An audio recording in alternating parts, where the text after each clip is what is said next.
Sumay had already used her inhaler 3 or 4 times with no effect, and so Mom and I just looked at each other and said, we got to go to the emergency room.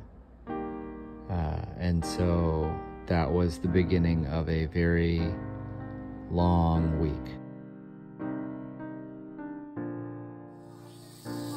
Okay, so here we are.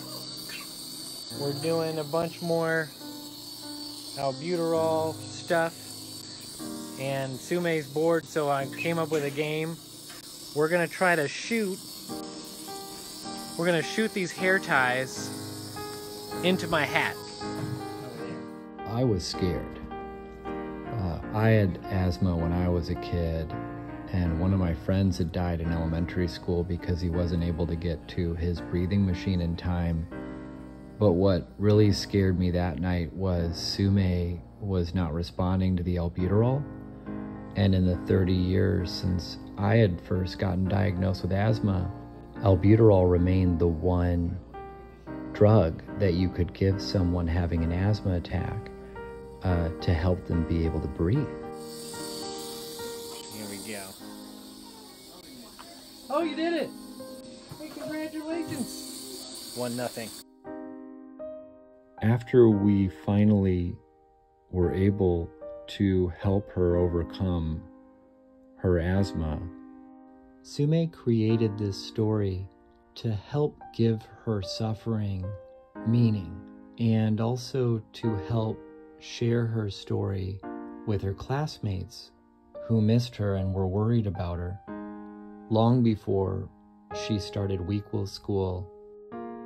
Sumay was out of school for a month, but she learned more during that month than I think she learned the whole year while she was at public school, because it was so relevant to her life.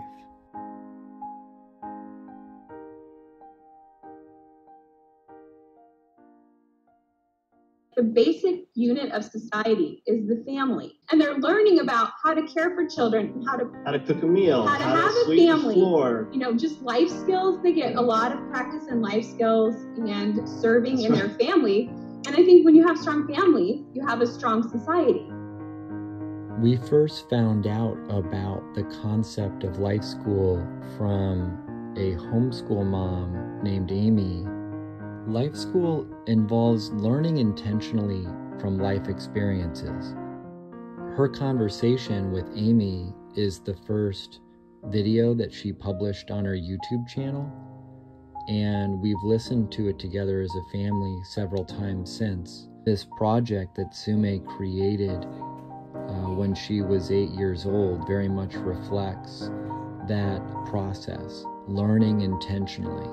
She went through several doctors and experts in asthma, but nobody seemed to be able to fix what was increasingly becoming a life-threatening problem.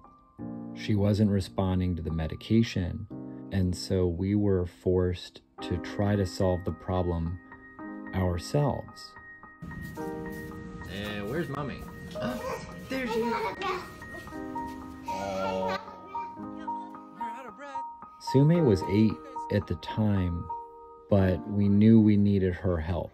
And so we worked with her to put together a spreadsheet documenting all the different activities that she was doing, the kinds of foods she was eating, so that we could try to use data to identify the problem. But ultimately, she ended up healing herself. How's Isla doing? She's happy with her lollipop. My second interview guest, Sumay, has started to learn coding 6 years ago. Today, she is 12 and already teaches other kids in her online school called WEquil. Sometimes parents feel as though they need to do things for their kids in order to show their kids that they love them. But deep down, I think every human, young and old, wants to feel valuable. By doing real things. Because at the end of the day, doing real things really is the best way to prepare for the real world.